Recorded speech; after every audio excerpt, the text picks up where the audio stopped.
Hello everyone, welcome to Poriksha Mitra and very good morning to all of you.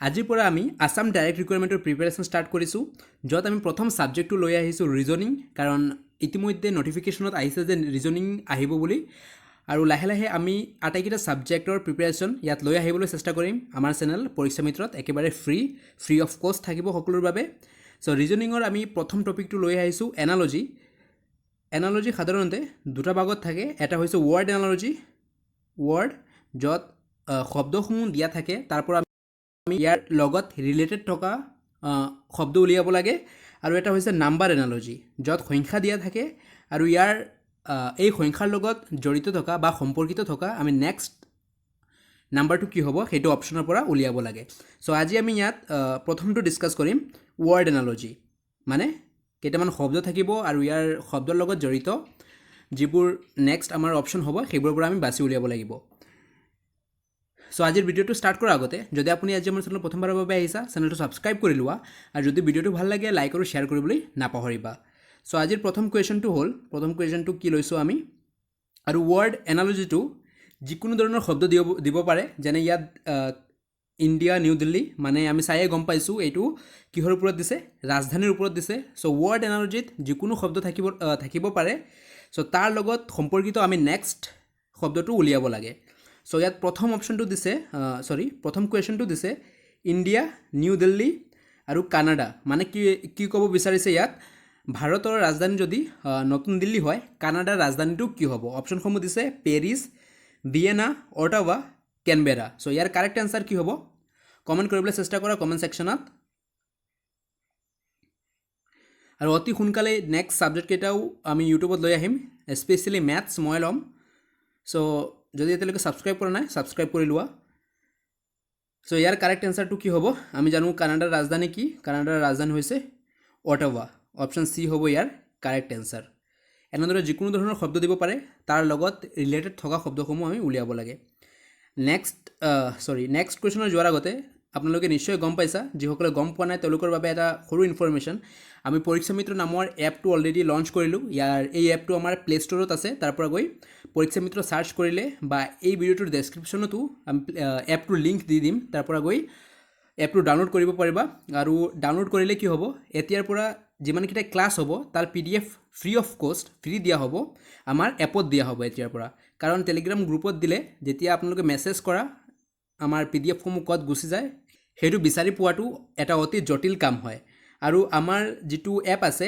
তাত already আমি এটা course launch কৰিছোঁ course নহয় মক test মানে আপোনালোকে বিভিন্ন চেনেলৰ পৰা পঢ়ি আছা চ' আপোনালোকৰ প্ৰিপেৰেশ্যন কেনে হৈছে তাৰ বাবে এটা মক টেষ্ট বা টেষ্টৰ প্ৰয়োজন নিশ্চয় হয় চ' আমাৰ যিটো এপ আছে তাত আমি এটা all in one mock test series এটা ষ্টাৰ্ট কৰিছোঁ য'ত আমি DHSৰ গ্ৰেড 4 যিটো এক্সাম হ'ব লগা আছে এই কেইদিনমানৰ ভিতৰত তাৰপিছত DHS নন টেকনিকেল ইয়াৰ ওপৰত 10টাকৈ প্ৰত্যেক ছেকশ্যনত 10টাকৈ আমি অলৰেডি মক আপলোড কৰিছোঁ সদায় ডেইলি বেচিছত মক কেইটা আনলক হৈ যায় আৰু ডাইৰেক্ট ৰিকুৱাৰমেণ্টৰ ওপৰত গ্ৰেড 3 আৰু গ্ৰেড 4ৰ মক টেষ্টসমূহ 1 আগষ্টৰ পৰা আপলোড কৰি থকা হ'ব তাত গৈ আপোনালোকে মক টেষ্ট দি নিজৰ স্ক'ৰ চাব পাৰিব আৰু যিকেইটা এই ডাইৰেক্ট ৰিকুৱাৰমেণ্টৰ মক টেষ্ট হ'ব সেইকেইটা নিউ পেটাৰ্ণত হ'ব যিটো পেটাৰ্ণ আমাৰ অসম চৰকাৰৰ পৰা দিয়া হৈছে আৰু এই মক টেষ্টৰ প্ৰাইচ 199 ৰখা হৈছে আৰু যিসকলে প্ৰথম 100 জনৰ ভিতৰত পৰিব তেওঁলোকে 50 টকা ডিছকাউণ্ট পাব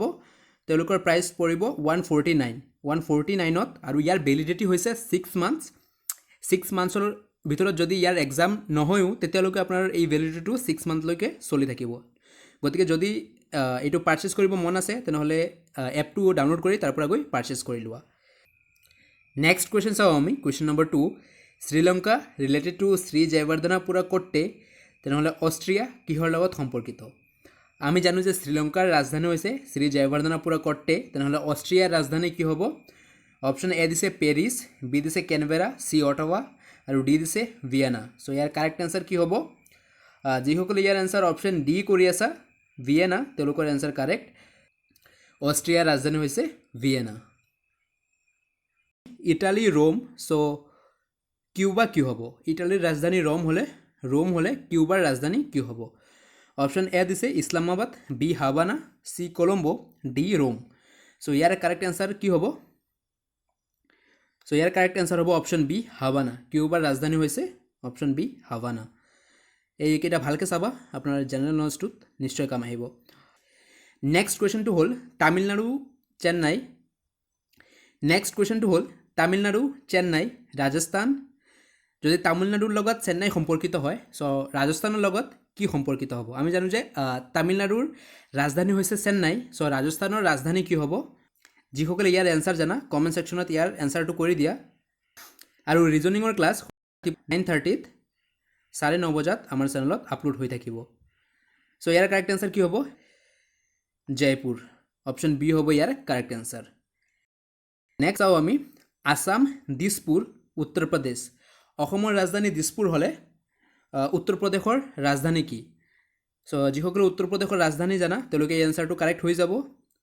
চ' অপশ্যন এ দিছে ৰাঞ্চি, বি দিছে লক্ষ্ণৌ, চি পাটনা আৰু ডি দিছে আহমেদাবাদ। চ' ইয়াৰ কাৰেক্ট এনচাৰ কি হ'ব? ইয়াৰ কাৰেক্ট এনচাৰ হ'ব, আমি জানো উত্তৰ প্ৰদেশৰ ৰাজধানী হৈছে লক্ষ্ণৌ। অপশ্যন বি হ'ব ইয়াৰ কাৰেক্ট এনচাৰ। নেক্সট কুৱেশ্যন চাওঁ আমি, কুৱেশ্যন নম্বৰ 6।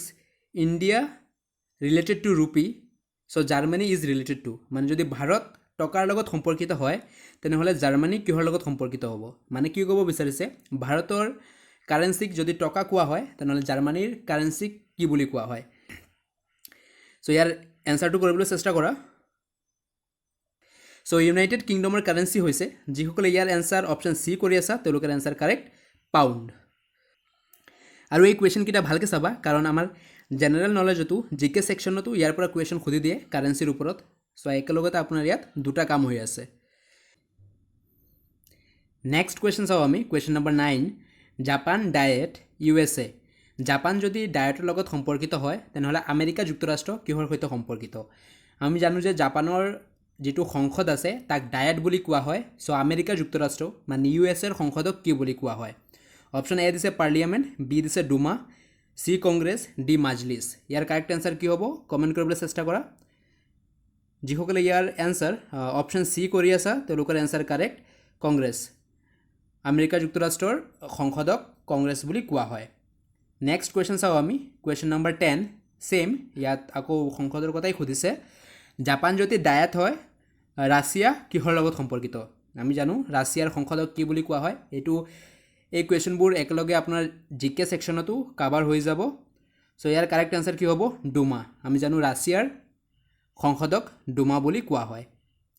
নেক্সট কুৱেশ্যন চাওঁ আমি, question number 11। Japan diet UK। জাপানৰ সংসদক ডায়েট কোৱা হয় তেনেহ'লে UKৰ সংসদক কি বুলি কোৱা হ'ব?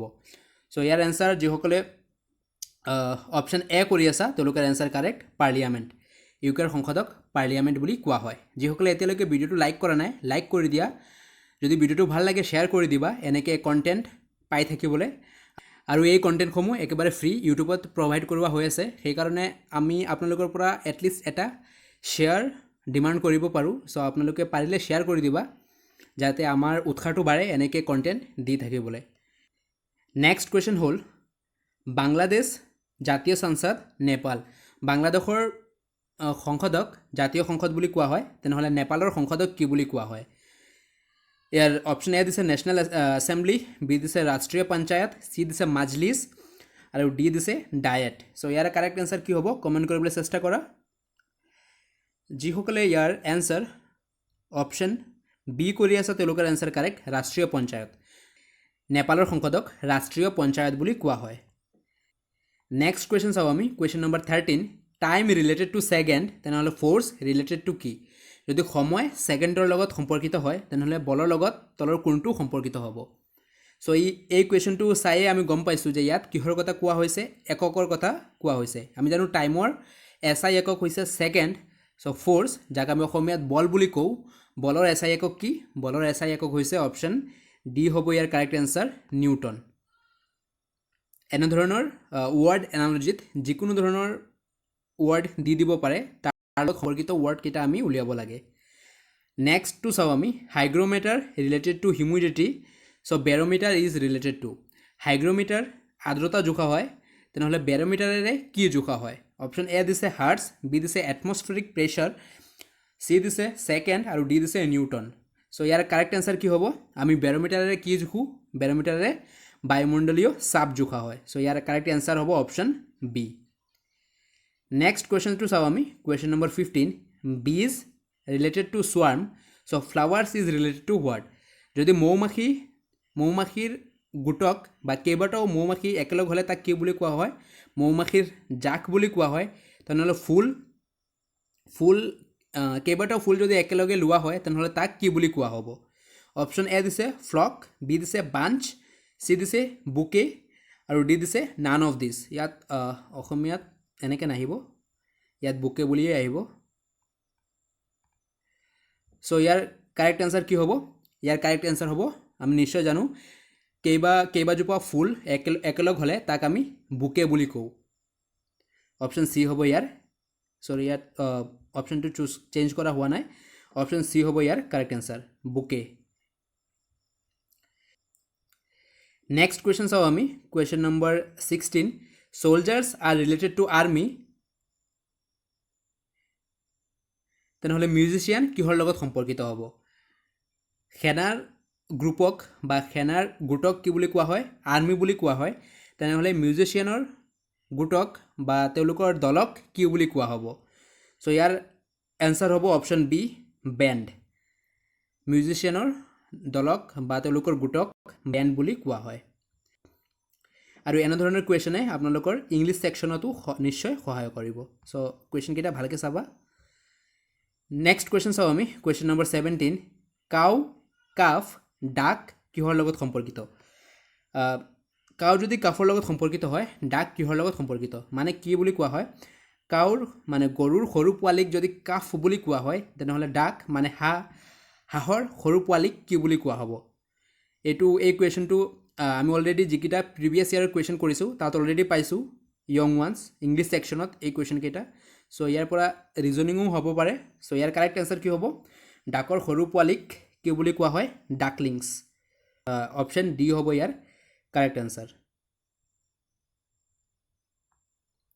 নেক্সট কুৱেশ্যন চাওঁ আমি question number 18 cow is related to calf same আগৰ দৰে গৰুৰ সৰু পোৱালিক কাফ বুলি কোৱা হয় তেনেহ'লে বিয়াৰৰ পোৱালিক কি বুলি কোৱা হয় বিয়াৰ মানে ভালুকৰ পোৱালিক কি বুলি কোৱা হয় অপশ্যন এ দিছে কাব বি দিছে কিটেন চি দিছে লেম্প আৰু ডি দিছে ডাকলিংছ সো ইয়াৰ কাৰেক্ট এনসাৰ কি হ'ব কমেণ্ট কৰিবলৈ চেষ্টা কৰা বিয়াৰৰ পোৱালিক কি বুলি কোৱা হয় বিয়াৰৰ পোৱালিক অপশ্যন এ হ'ব ইয়াৰ কাৰেক্ট এনসাৰ কাব বুলি কোৱা হয় যিসকলে অপশ্যন এ কৰিছা তেওঁলোকৰ এনসাৰ কাৰেক্ট কাব বুলি কোৱা হয় নেক্সট কুৱেশ্যন চাওঁ আমি কেট ইজ ৰিলেটেড টু কিটেন তেনেহ'লে শিপ কিহৰ লগত সম্পৰ্কিত কেট মানে কি মেকুৰীৰ পোৱালিক কিটেন বুলি কোৱা হয় তেনেহ'লে শিপ ভেড়া ছাগলীৰ পোৱালিক কি বুলি কোৱা হয় অপশ্যন এ দিছে ফাউন বি দিছে লেম্প চি দিছে টেডপোল আৰু ডি দিছে কেটাৰপিলাৰ সো ইয়াৰ কাৰেক্ট এনসাৰ কি হ'ব কমেণ্ট কৰিবলৈ চেষ্টা কৰা শিপৰ পোৱালিক কি বুলি কোৱা হয় আৰু যিসকলে এতিয়ালৈকে প্ৰিভিয়াছ ইয়াৰৰ কুৱেশ্যনকেইটা চোৱা নাই য'ত DHSৰ আমি প্ৰিভিয়াছ ইয়াৰৰ কুৱেশ্যনকেইটা কৰিছোঁ তাৰ ভিডিঅ' আমাৰ চেনেলত পাই যাবা ইয়াৰ প্লেলিষ্ট বনাই দিয়া হৈছে আৰু ইয়াৰ প্লেলিষ্টৰ লিংক এই ভিডিঅ'টোৰ ডেছক্ৰিপশ্যনত পাই যাবা আৰু লগতে আমি DHSৰ বাবে কিছুমান এক্সপেক্টেড কুৱেশ্যন পেপাৰ কৰিছোঁ য'ত আমি 300ৰ ওপৰত কুৱেশ্যন ডিছকাছ কৰিছোঁ ইয়াৰো লিংক এই ভিডিঅ'টোৰ ডেছক্ৰিপশ্যনত পাই যাবা তাৰ পৰা গৈ ভিডিঅ'কেইটা চিৰিয়েলি চাব পাৰিবা সো শিপৰ পোৱালিক কি বুলি কোৱা হয় শিপৰ পোৱালিক অপশ্যন বি হ'ব কাৰেক্ট এনসাৰ লেম্প বুলি কোৱা হয় আৰু আপোনালোকে জানেনে অপশ্যন চি যিটো আছে টেডপোল কাৰ পোৱালিক কোৱা হয় এইটো হ'ব ভেকুলী ফ্ৰগৰ পোৱালিক মানে ভেকুলীৰ পোৱালিক টেডপোল বুলি কোৱা হয় নেক্সট কুৱেশ্যন চাওঁ আমি question number 20 cat is related to kitten তেনেহ'লে বাটাৰফ্লাই কিহৰ লগত সম্পৰ্কিত কেটৰ মানে মেকুৰীৰ পোৱালিক কিটেন বুলি কোৱা হয় তেনেহ'লে বাটাৰফ্লাই যেতিয়া সৰু থাকে তাক কি বুলি কোৱা হয় ইয়াৰ এনসাৰ যিসকলে অপশ্যন ডি কৰি আছে তেওঁলোকৰ answer correct caterpillar option D হ'ব ইয়াৰ কাৰেক্ট এনসাৰ ইয়াত অপশ্যনটো লিখা হোৱা নাই সো ইয়াৰ কাৰেক্ট এনসাৰ হ'ব অপশ্যন ডি কেটাৰপিলাৰ সো এয়া আছিল ৰিজনিঙৰ প্ৰথম ক্লাছ য'ত আমি 20টা কুৱেশ্যন ডিছকাছ কৰিলোঁ এনালজিৰ পৰা ৱৰ্ড এনালজিৰ পৰা নেক্সট আকৌ আমি এনেকৈ 20টাকৈ কুৱেশ্যন ডিছকাছ কৰিম বা 25টা কুৱেশ্যন আহিব পাৰে যদি চেনেলত প্ৰথমবাৰৰ বাবে আহিছা চেনেলটো ছাবস্ক্ৰাইব কৰি লোৱা আৰু শ্বেয়াৰ কৰি দিবা নিজৰ লগৰীসকলৰ সৈতে যদি ইয়াৰ PDF লাগে তেনেহ'লে আমাৰ পৰীক্ষা মিত্ৰ নামৰ এপটো ইনষ্টল কৰি লোৱা ই অলৰেডি প্লে ষ্টৰত আছে আৰু ইয়াৰ ডেছক্ৰিপশ্যনতো তাৰ লিংক পাই যাবা তাৰ পৰা গৈ এপটো ইনষ্টল কৰিব পাৰিবা আৰু মই এটা ভিডিঅ' বনাই দিম য'ত দেখাই দিম কেনেকৈ আপোনালোকে PDF কেইটা ল'ব পাৰিব ফ্ৰী অফ কষ্টত চ' এই ভিডিঅ'টোত ইমানেই আছিলে নেক্সট আমি আটাইকেইটা ছাবজেক্ট লৈ আহি আছোঁ চ' ভিডিঅ'টো ভাল লাগিলে লাইক আৰু শ্বেয়াৰ কৰি দিয়া ধন্যবাদ